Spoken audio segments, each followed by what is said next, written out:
Hello there guys, welcome to Dino's Vault. Welcome to my first ride review of the Java 42 BS6 model.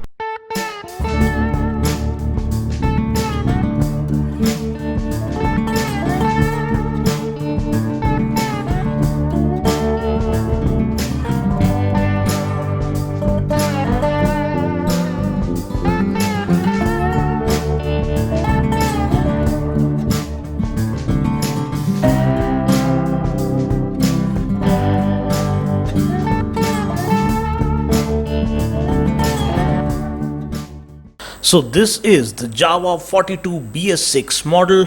Now I got hundreds of requests to review this bike, and special thanks to Motocult Java for allowing me to review this bike for you guys. So what all new do we get with the BS6 update? First of all, for those who aren't aware, BS6 stands for Bharat Stage 6, which is the emission norm laid down by our government for all the automobile manufacturers to comply with, such that we can reduce the pollution levels caused by these vehicles in our respective city. So with the BS6 update, the Java 42 is now greener and cleaner and puts out lesser pollution when compared to the BS4 model. Also, for those who aren't aware about the rich history of Java, the company was founded in Prague, Czechoslovakia by the legendary František Janeček all the way back in 1929. So we can say we have a legacy of nearly 100 years running behind this iconic brand.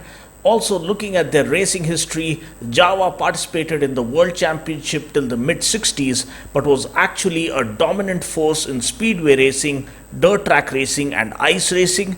The Java 500 DOHC was one of the most successful speedway motorcycles of its time. When Java motorcycles made a glorious comeback here in our market, you could see the kind of fan following this brand enjoyed among the bike enthusiasts. It is still one of the most stylish icons and a fashion statement with a retro theme behind it. Design-wise, the Java 42 BS6 model has the perfect proportions of retro and modern elements, including the offset speedo console, the round headlamp and the traditional Java styling with lowered center of gravity and dual exhausts. So post the BS6 update, now powering the bike is the same single-cylinder liquid-cooled fuel-injected 293cc engine that puts out 26.1 PS of max power and 27 Newton meters of max torque. We get a 6-speed gearbox. The bike that I am reviewing today is the dual channel ABS variant, which means ABS is operational on both wheels. And just for newbies, ABS stands for anti-lock braking system and not anti-braking system, because it prevents both the front and the rear wheel from locking and skidding under harsh braking or panic braking scenarios. Please do watch my What is ABS video to know how ABS works as a life-saving safety feature. Now, seat height is 765 mm, which is comfortable for shorter as well as average height riders, and the slightly forward set rider foot pegs ensure even taller riders do feel comfortable. Tank capacity is 14 liters, which offers decent tank range. Now, mileage as per the customer feedback from the showroom guys is around 30 to 35 kmpl, which is pretty good. Price ex showroom for the Java 42 BS6 single channel ABS model starts from rupees 1.67 lakhs, and the dual channel ABS model starts at rupees 1.72 lakhs. To know the exact on-road price, feel free to call the numbers mentioned in the description portion below. So now that I've given you guys a complete overview of the motorcycle, let's go ahead and take a look at my ride reaction. If you haven't subscribed already, please do hit the subscribe button, press the bell icon and check the all notifications button such that you're the first to get notified about all the updates right here at Dino's Vault. And now that I've given you guys a quick overview, let's go ahead with my first ride reaction.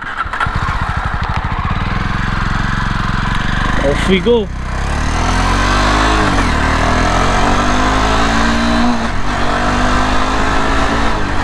As you rev it harder, the bike does respond well, but you do feel the vibrations. Unlike the Perak, which feels rock solid, this one feels a little wobbly, maybe because of slimmer tires.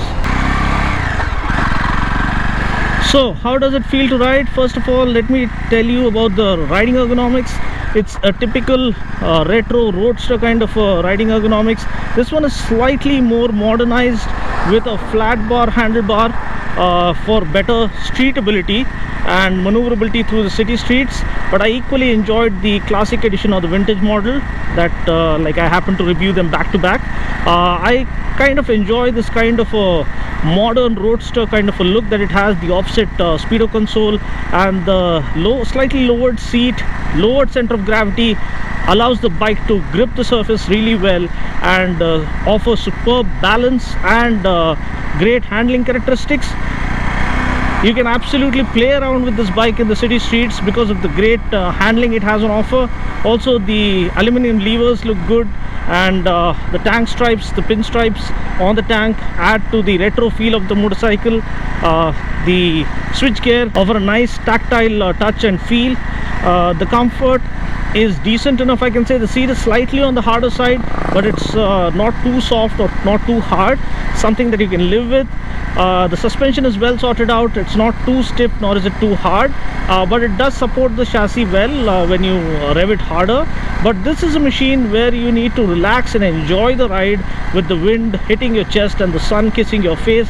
That's the kind of a classic vintage motorcycle this is, with a little bit of modern elements like fuel injection, etc. introduced. Another good thing about the Jawa is its compact nature, so you can just turn around, flick it around easily. So making those quick U-turns in really chock-a-block traffic, things are made easy because of the compact nature of the Jawa 42. The engine is nice and peppy. It does offer that initial torque and good pickup to make those quick overtakes. Apart from that, the exhaust sound is also, it's not too diluted. It does have that throaty exhaust note to remind you that you're riding a retro roadster. So let's quickly do a braking test now. Take the bike close to 60 kilometers per hour and slam on the brakes. And the brakes are decent enough. So good stopping power, good smooth intervention of the ABS. So I'm impressed with the brakes because I did grab a handful of front brake. So that's pretty much it. The Jawa 42, which was kind of a cult classic and has enjoyed a cult following right from its very inception and launch, has been made slightly better with the BS6 update. It is slightly more refined. You still feel the vibrations at higher RPMs. This is not a rev me harder kind of a bike. It is kind of coasting and cruising and enjoying your ride. That's the kind of a typical roadster this is. So if you want that rev me harder kind of an attitude, you have the Perak, which is like perfectly equipped in terms of the chassis and suspension and the fatter tires to give you rock solid stability even while doing speeds close to 150 kilometers per hour.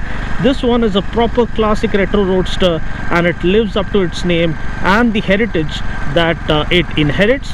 So that's pretty much it. Let me just quickly stop by. So let me just quickly end this review by giving you the exhaust note.